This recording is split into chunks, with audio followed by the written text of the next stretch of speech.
maka kita akan melihat 2024 ini boom, dia akan naik kencang sekali, bahkan melewati 100.000.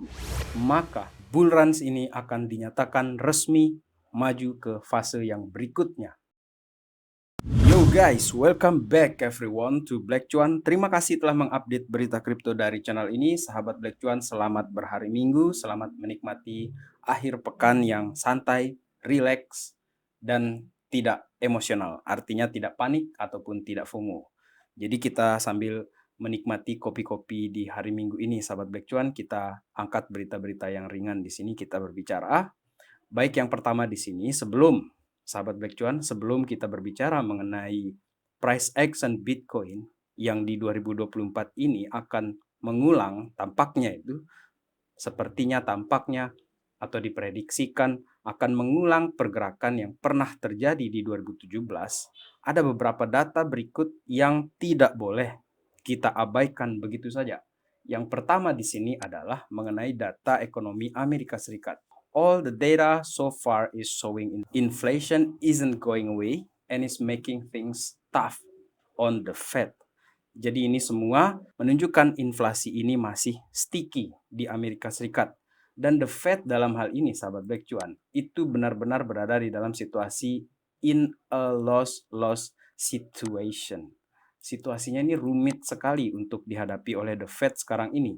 Inflasi naik, kemudian ada eskalasi perang yang terjadi belakangan ini, dan tanpa kita melupakan juga bahwa ada presidential election dalam beberapa bulan ke depan ini, sementara credit card debt Amerika ini berada di atas 1,1 triliun. Itu rekor yang tinggi sekali. Dan jika sahabat Black Cuan menjadi the Fed dalam hal ini, apa yang akan kalian lakukan? Karena apa yang dilakukan oleh Jerome Powell ini, dia ini mempertahankan suku bunga ini dari tahun kemarin, belum mau mereka ini melakukan cut rate. Jadi ibaratnya ekonomi itu kayak ditarik seperti karet, tapi tidak dibiarkan putus. Dan sayangnya ketika tightening itu dilakukan, karet itu ditarik keras, banyak bank yang sudah tumbang. Yang mana hal tersebut juga mempengaruhi ekonomi-ekonomi di negara-negara lainnya, bahkan secara global. Karena dolar ini kan pengaruhnya luar biasa. Ada Silicon Valley, Signature Bank, Credit Suisse, First Republic. Kemudian yang paling terakhir kita lihat ini yang terjadi bank run itu adalah Republic First Bank. Dan bank yang mana selanjutnya. Karena situasinya benar-benar rumit bagi the Fed di sini, sehingga menyebabkan banyak orang-orang ini melihat arah ekonomi Amerika ini mau kemana. Terutama di tengah terjadinya fiscal incontinence di dalam pemerintahannya Joe Biden. Dan di dalam Joe Biden's fiscal incontinence ini, sahabat Black Cuan, ini terjadi pemborosan yang dilakukan oleh pemerintah. Seperti banyak berita yang beredar, dia bantu-bantu ini negara-negara perang lainnya, sementara pendapatan mereka itu minim. Utang yang semakin besar, dan terjadi defisit anggaran. Jika ekonomi Amerika Serikat saja tidak menentu arahnya ke depan, lalu bagaimana dengan Bitcoin ataupun kripto? Saya ingin tanyakan itu secara personal kepada sahabat Black Cuan. Menurut kalian, bagaimana arah ke depan dari Bitcoin dan kripto? Dan balik lagi, apabila hal tersebut ditanyakan kepada saya, tetap jawaban saya ini sangat jelas. Bitcoin dan kripto adalah pilihan saya dalam hal ini. Dan tentu saja ini bukan financial advice, sahabat Black Cuan. This is not financial advice. Tetap sahabat Black Cuan melakukan riset secara mandiri, dan saya bisa saja salah besar dalam hal ini, karena mungkin saja bisa terjadi crash atau malah terjadi pump yang masif sekali setelah ini. Akan tetapi ini menjadi bagian dari spekulasi saya, investasi yang merupakan bagian dari spekulasi saya ke depan ini. Kita tidak tahu harga akan seperti apa ke depannya, tetapi saya punya keyakinan seperti itu secara pribadi dalam hal ini, sahabat Black Cuan. Kemudian balik lagi kita ke beritanya di sini bahwa Arthur Hayes believe Treasury's next policy decision will lead to renewed search for crypto and stock. Dalam hal ini, dia percaya bahwa kebijakan dari Treasury akan menguntungkan kripto dan saham ke depan ini. Teman-teman, seperti biasa, akan terjadi semacam injeksi likuiditas ke dalam pasar ini yang diperkirakan sebesar 400 miliar sampai 1,4 miliar, 1.4 billion. Dan skenario tersebut dalam hal ini adalah yang saya ingin highlightkan kepada kalian. Dalam skenario ini, Hayes menyatakan dan meyakini bahwa Departemen Keuangan akan hentikan penerbitan obligasi treasury yang baru dan akan pakai saldo dari TGA di sini untuk diinjek ke market sebesar 1 triliun.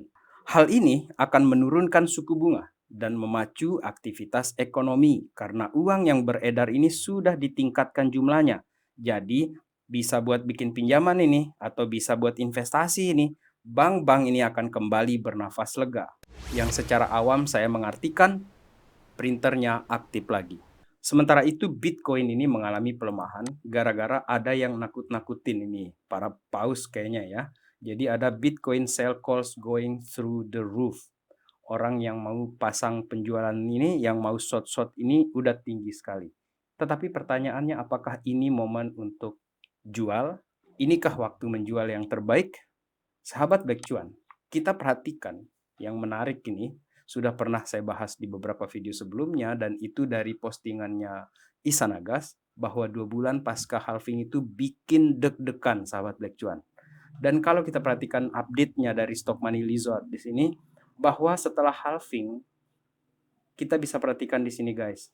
Ini kayak flat, datar, kayak tidak ada aktivitas sama sekali. Dia datar, tidak terjadi kenaikan yang signifikan. Barulah beberapa bulan setelah dia halving ini, boom, boom, boom, dia naik di sini sahabat Black Cuan.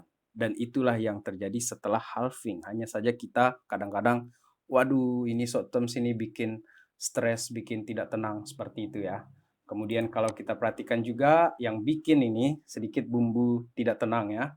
Karena dalam 3 hari belakangan ini ada 421 juta, kurang lebih seperti itu, outflow dari spot Bitcoin ETF. Hanya saja ini saya note di sini, but no outflow yet from BlackRock. Belum ada dari BlackRock-nya. Kayaknya BlackRock lagi nunggu-nunggu nih. Di harga mana nih saya mau masuk beli banyak. Kayaknya seperti itu skenarionya yang saya bayangkan di sini sahabat Black Cuan. Kemudian dari Ali chart di sini bahwa aktivitas paus juga terjadi penurunan bahkan sejak Maret tanggal 14 sahabat Black Cuan. Jadi wajar kalau kalian perhatikan di sini tadi itu kayak tidak ada pergerakan yang benar-benar berarti di sini. Jadi dia datar-datar. Kemudian yang sekarang ini juga datar-datar seperti ini karena para paus-paus ini mungkin lagi istirahat. Ambil napas dulu dia. Kemudian sahabat Black Cuan, di tengah penurunan harga, ketidakpastian emosi yang kita rasakan di sini, El Salvador membeli 1 Bitcoin seperti yang dijanjikan oleh presidennya, setiap hari membeli 1 Bitcoin yang dalam hal ini pertanggal 26, 24, dari 22 deh ini, 22, kemudian sampai ke 26 mereka membeli 1 Bitcoin. Seperti dikatakan oleh presidennya, they can never beat you if you buy the dips. Presidential advice. Ini adalah saran dari presiden, mereka tidak akan bisa mengalahkan kamu jika kamu membeli di dip. Guys, ini keyakinan yang luar biasa yang diberikan oleh Presiden Najib Bukele. Kemudian sahabat Black Cuan, harga Bitcoin terpantau di hari Minggu ini ketika saya merecord video kali ini berada di 63.700-an dolar. Kemudian yang menariknya adalah ini. Ethereum guys. Ethereum di tengah penurunan pelemahan Bitcoin ini, dia bikin tiang listrik. Dan kalau kita perhatikan dari TA di sini yang saya ambil dari Crypto Moon, ini terjadi bullish divergence di Ethereum per BTC di time frame 1 minggu untuk Ethereum per BTC. Guys, ini yang saya bayangkan adalah ibunya sudah mulai gerak dan pertanda anak-anaknya ini akan mulai ambil pergerakan. Dan ini bukan financial advice, tidak untuk FOMO, Sahabat Black Cuan harap tetap melakukan riset kalian secara mandiri. Saya tidak ingin dalam hal ini menjadi jebakan buat kalian juga. Dan untuk sahabat Black Cuan yang sudah hold ya, ditahan aja dulu kriptonya sampai dia terjadi pembalikan seperti itu. Dan kita sabar-sabar dulu sahabat Black Cuan. Kemudian ada sedikit ya untuk bagian dari selingan kita di sini. Yang menariknya adalah Eminem memposting iklan crypto.com. Guys, dia merupakan wajah baru di dalam ekosistem kripto ini dan dia memposting iklannya si crypto.com di UFC tersebut sahabat Black Cuan. Akan tetapi berbeda kasusnya dengan si Gary Gensler. Saya baru lihat ini orang-orang Amerika ini memang kejam juga ya. Tidak seperti di negara mana gitu kan. Saya tidak usah sebut ya. Jadi ketika ada tokoh publik gitu yang menampilkan opininya dia terhadap segala sesuatu, yang dalam hal ini National Gummy Bear Day untuk di Amerika Serikat, yang saya lihat di Gary Gensler itu adalah hujatan-hujatan, sahabat Black Cuan. Jadi saya bisa menyatakan di sini 99% orang-orang ini menghujat Gary Gensler.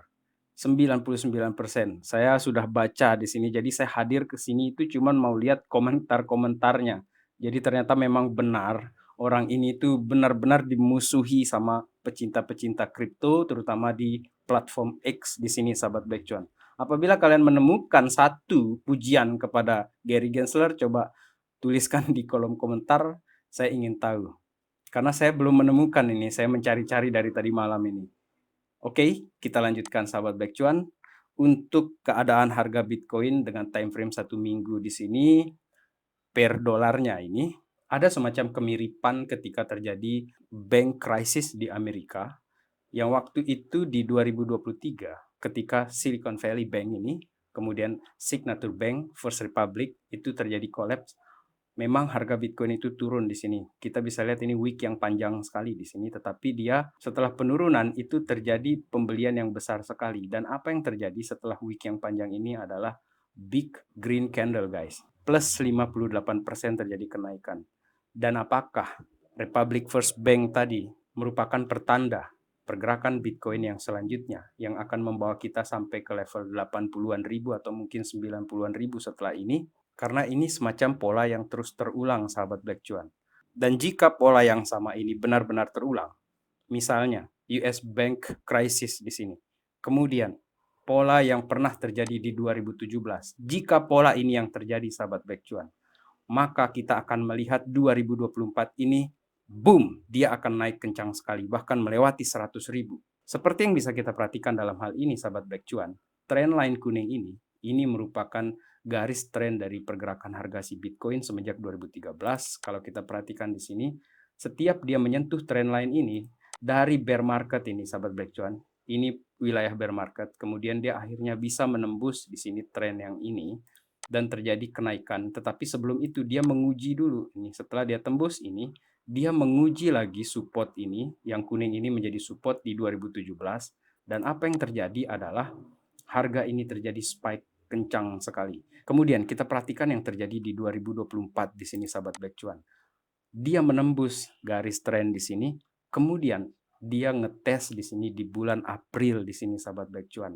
Menurut kalian, apabila memimik yang terjadi di 2017, maka di 2024 ini kita bisa membayangkan pergerakan yang mirip seperti yang pernah terjadi di 2017 ini. BEM, harga itu akan langsung naik. Dan seperti itu saya membayangkan dalam hal ini apabila skenario inilah yang terjadi nanti di 2024 bahkan sampai di 2025, sahabat Black Cuan. Dan terutama kalau kita memperhatikan dengan candle yang 2 bulanannya di sini, yang 2 bulan di sini, sahabat Black Cuan, dan kita berharap dia nutup di atas 60.000 deh, di 61 atau bahkan di atas 68 dia bisa nutup di bulan ini ke depan ini, atau dalam 2 bulan ke depan ini, sahabat Black Cuan, di bulan Mei nanti itu, maka bull runs ini akan dinyatakan resmi maju ke fase yang berikutnya. Dan sebagai penutup video kali ini, kita tadi bicara tentang Ethereum, guys. Altcoins itu sepertinya akan menemukan momentumnya ketika Ethereum ini sudah terjadi penguatan. Lihat, harga Bitcoin turun, Ethereum naik, maka altcoins itu kemungkinan besar akan naik. Dan salah satunya di sini adalah pergerakan ini mirip seperti meme coin yang baru dan memang lagi pump seperti itu, tetapi ini adalah Binance Coin. Dan ini saya perhatikan dari Coin Monitor, guys, ini memang di dalam time frame 15 menit, tapi lihat, ngeri nih pergerakannya nih si Binance ini, sahabat Black Cuan. Oleh karena itu ini sangat menjanjikan ya. Di hari Minggu ini kita relax, kita enjoy the ride, guys. Semoga altcoins dalam beberapa waktu ke depan ini akan semakin cerah. Sekian video dari saya. Sampai jumpa di update yang berikutnya. In the meantime, let's enjoy the ride, guys. Salam Black Cuan. Peace, my friend.